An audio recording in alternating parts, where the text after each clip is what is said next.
बोला जाता है कि मोदी झुकता है, झुकाने वाला चाहिए, क्योंकि देखे होंगे कि किसान भी किस ढंग से इन्हें झुकाने का काम किया था और ट्रक ड्राइवरों ने इन्हें झुकाने का किस ढंग से काम किया था। यदि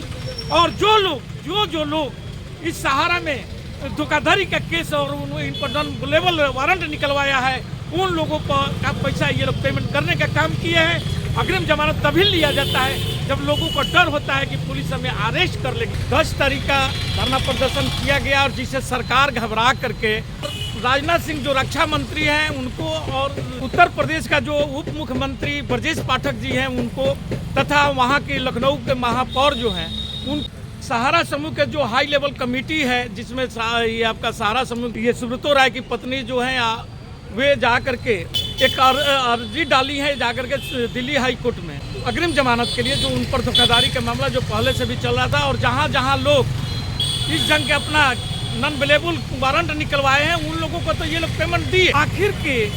सहारा जमाकर्ता का गुनाह क्या है कि जो सरकार इस ढंग की रवैया अपनाए हुए है। एक तरफ बोलती है कि यहाँ तमाम लोगों को पैसे दिया जाएगा, दूसरे तरफ सहारा परिवार के फायदा पहुंचाने के लिए उनके साथ भी मिला जाता है, वहाँ एक टीम बना करके भेज दिया जाता है। लोगों की शंका इस बात से गहरा रहा है कि जिस दिन हमारा ये जमाकर्ता और कर्जकर्ताओं की जंतर मंतर पर और रामलीला मैदान में प्रदर्शन चल रहा था और उसी दिन ये लोग अग्रिम जमानत के लिए हाई कोर्ट दिल्ली में अर्जी लगा रहे थे। लोग जो मुख्य रूप से उस मैनेजमेंट का देख रेख करते हैं उसमें सपना राय है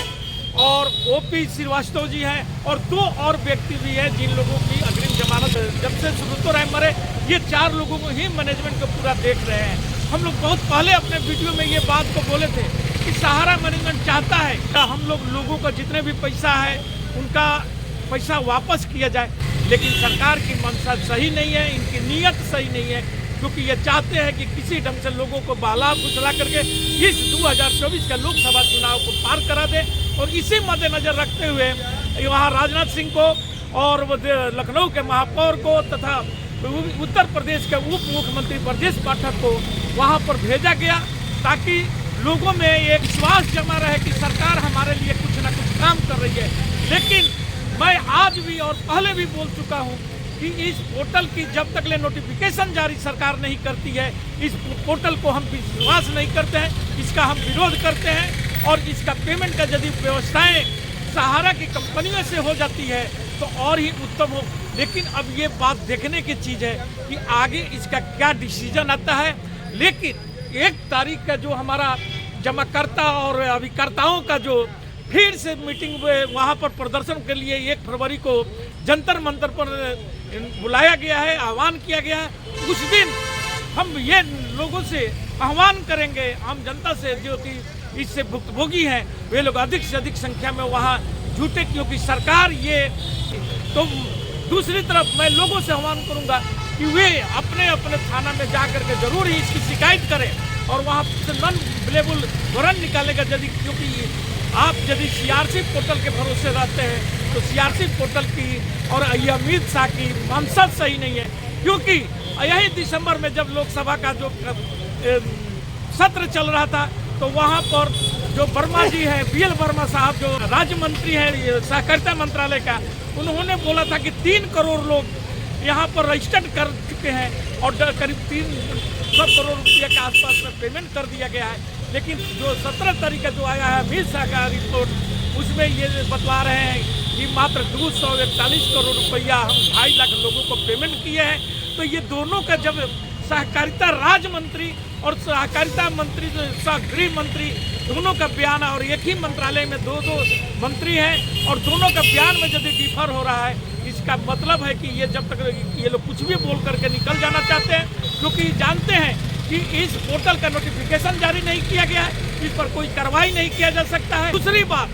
लोगों से ये आह्वान करते हैं कि वह 1 फरवरी के जो रखा गया है तो अधिक से अधिक संख्या में वहाँ पहुँचे और अपनी ताकत को दिखावे इस सरकार को। और दूसरी तरफ हम ये भी बोलेंगे कि आप PMO हाउस को भी पत्र लिखिए, क्योंकि वही आपके पास एक जरिया है। यदि जो लोग इस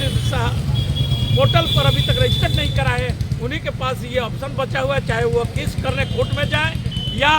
थाना में जाए या पीएमओ हाउस को चिट्ठी लिखे, पीएमओ को चिट्ठी लिखे, या कोर्ट में आइए एक बार पुनः स्वागत करते हैं हम अपने दर्शकों का। आज हमारे विश्लेषण एक नई संभावित बातों पर है, जहां पूरा देश आज सहारा के जितने भी निवेशक हैं कहीं ना कहीं त्राहिमाम है और एक मोटी कमाई, एक गाढ़ी कमाई अपना बर्बादी की ओर अग्रसर है। जहां आज दिल्ली के जंतर मंतर पे वो अपने धरना दे रहे थे, उसी दिन सहारा प्रबंधन का जो अग्रिम जमानत था वो भी अपने अर्जी डाले हुए थे। और हमारे देश के राजनाथ सिंह हो, उत्तर प्रदेश के उप मुख्यमंत्री हो या वहाँ के महापौर हो, वो लोग भी वहाँ पर पहुँचे थे। अगर क्या है मामला, देखिए, सहारा इंडिया या सहारा परिवार जो या सहारा समूह जो भी है, इसके लिए आम लोगों ने जंतर मंतर और रामलीला मैदान में जो 10 तारीख का, ऐसे तो 27 तारीख से ही उन लोगों का धरना प्रदर्शन चल रहा था, लेकिन जो 10 तारीख का धरना प्रदर्शन किया गया और जिसे सरकार घबरा करके और लोगों को तितर बितर करने का काम किया था और वहाँ पर प्रदर्शन से रोक लगाने का काम किया, इससे सरकार भी घबरा गई है। और सरकार ने घबरा करके और राजनाथ सिंह जो रक्षा मंत्री हैं उनको और उत्तर प्रदेश का जो उप मुख्यमंत्री ब्रजेश पाठक जी हैं उनको, तथा वहाँ के लखनऊ के महापौर जो हैं उनको भी भेजने का काम किया गया। लेकिन ये बतलाया जा रहा है कि ये लोग व्यक्तिगत रूप से मिलने के लिए गए थे। लेकिन समझने की बात ये है आम लोगों को कि मिलने के लिए यदि वे गए थे और यदि उनको सांत्वना देने के लिए गए थे तो फिर उसको पेपर में निकालने की क्या ज़रूरत पड़ गई थी। और दूसरी तरफ ये जो सहारा समूह के जो हाई लेवल कमेटी है, जिसमें ये आपका सहारा समूह की ये सुब्रतो राय की पत्नी जो हैं वे जा कर के एक अर्जी डाली है जा कर के दिल्ली हाई कोर्ट में अग्रिम जमानत के लिए, जो उन पर धोखाधड़ी का मामला जो पहले से भी चल रहा था। और जहाँ जहाँ लोग इस जंग के अपना नॉन अवेलेबल वारंट निकलवाए हैं उन लोगों को तो ये लोग पेमेंट दिए, लेकिन जो लोग नहीं दे पा रहे हैं, जो लोग नहीं ये सब चीज़ों में गए, उन लोगों के आज भी पेमेंट फंसा हुआ है। क्योंकि CRC पोर्टल का जो आपका निर्माण किया गया सुप्रीम कोर्ट के आदेश के बाद में, और ये जो बोलते हैं आपके हमारे सहकारिता मंत्री सह गृह मंत्री जो आपका अमित शाह जी कि हम एक एक लोगों का एक पाई पैसा वापस कराएंगे। लेकिन मैं उनसे पूछना चाहता हूँ कि यदि आपका नेक इरादा था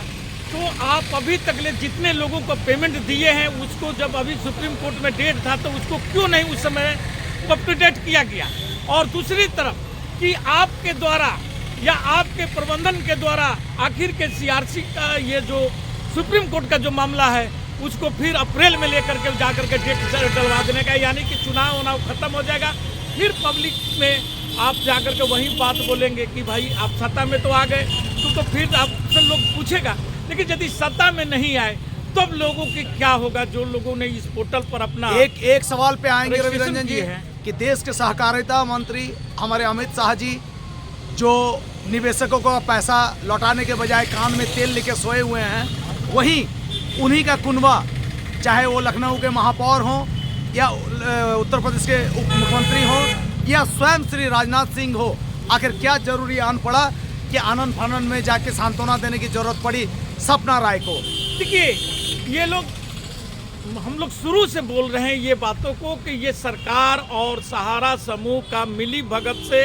आम लोगों का पैसा वापस नहीं किया जा रहा है, क्योंकि सरकार भी कहीं ना कहीं इसमें उत्तरदायित्व है। एक तरफ आपके अमित शाह जी बोलते हैं कि हमने लोगों के राय लेकर के और सुप्रीम कोर्ट में गया, जबकि ऐसा कहीं पर भी ये बात नहीं है कि कोई भी व्यक्ति जो सहारा जमा करता है या सहारा खर्च करता है, वे लोग कहीं पर भी उनको क्या चिट्ठी दिया था, किस लिए वे सुप्रीम कोर्ट में गए। और यदि गए भी जनता के हितों की रक्षा के लिए तो वे 5,000 करोड़ का ही क्यों मांग किए, जबकि सबको मालूम है कि वहाँ पर 86,000 करोड़ रुपया जनता को फंसा हुआ है और 12 करोड़ लोग जो इसमें निवेशक हैं और उन लोगों के सब परिवारों को मिला करके करीब 50 करोड़ लोग होता है जो इससे प्रभावित है। आखिर के ये 5,000 करोड़ और वह भी 5,000 करोड़ रुपया आज तक, आज 9 महीना बीत गया, सुप्रीम कोर्ट का आदेश हुए, मार्च में ही आदेश हुआ था, 28 मार्च को शायद ही हुआ था आदेश, और आज तक अभी पेमेंट नहीं हुआ है। और जो नया अप टू डेट आया है, जो आपका अमित शाह जी बोल रहे हैं, जो आप वर्ल्ड ट्रेड सेंटर में जा करके जहाँ पर सीआरसी और नया ऑफिस का जो उद्घाटन किया गया, वहाँ पर जा करके ये बोल रहे हैं कि हमारे यहाँ 1.5 करोड़ लोग यहाँ पर अभी तक पोर्टल पर रजिस्टर्ड करा चुके हैं, जिसमें हमने 2.5 लाख लोगों को पेमेंट किया है। 241 करोड़ रुपया हमने पेमेंट किया है। यानी 9 महीना में आप 5000 करोड़ में से 241 करोड़ रुपया ही पेमेंट करना, और 2.5 लाख लोगों को, यानी कितना परसेंट आप लोगों को पेमेंट किए। इसका मतलब आपका इरादा सही नहीं है। आप चाहते हैं कि किसी भी ढंग से हम ये चुनाव, जो लोकसभा का चुनाव है, वह चुनाव पार करा ले। इसीलिए आप लोगों की मंशा नहीं सही था, इसलिए अप्रैल में जाकर के आप लोग ने सुप्रीम कोर्ट में फिर डेट डलवा दिया है, जबकि आप अभी तक। लेकिन मैं आज भी और पहले भी बोल चुका हूं कि इस पोर्टल की जब तक ले नोटिफिकेशन जारी सरकार नहीं करती है, इस पोर्टल को हम विश्वास नहीं करते हैं, इसका हम विरोध करते हैं। 1 तारीख का जो हमारा जमाकर्ता और अभिकर्ताओं का जो फिर से प्रदर्शन के लिए 1 फरवरी को जंतर मंतर पर बुलाया गया है, आह्वान किया गया है, उस दिन हम ये लोगों से आह्वान करेंगे, आम जनता से, जो कि इससे भुक्तभोगी हैं, वे लोग अधिक से अधिक संख्या में वहाँ जो लोग इस सहारा में धोखाधड़ी का केस और इन पर नॉन अवेलेबल वारंट निकलवाया है, उन लोगों का पैसा ये लोग पेमेंट करने का काम किए हैं। क्योंकि अग्रिम जमानत तभी लिया जाता है जब लोगों को डर होता है कि पुलिस हमें अरेस्ट कर लेगी। तो दूसरी तरफ मैं लोगों से आह्वान करूंगा कि वे अपने अपने थाना में जा करके जरूर ही इसकी शिकायत करें और वहाँ से नॉन अवेलेबल वारंट निकालेगा। क्योंकि आप यदि सीआरसी पोर्टल के भरोसे रहते हैं तो सीआरसी पोर्टल की और अमित शाह की मंशा सही नहीं है। क्योंकि यही दिसंबर में जब लोकसभा का जो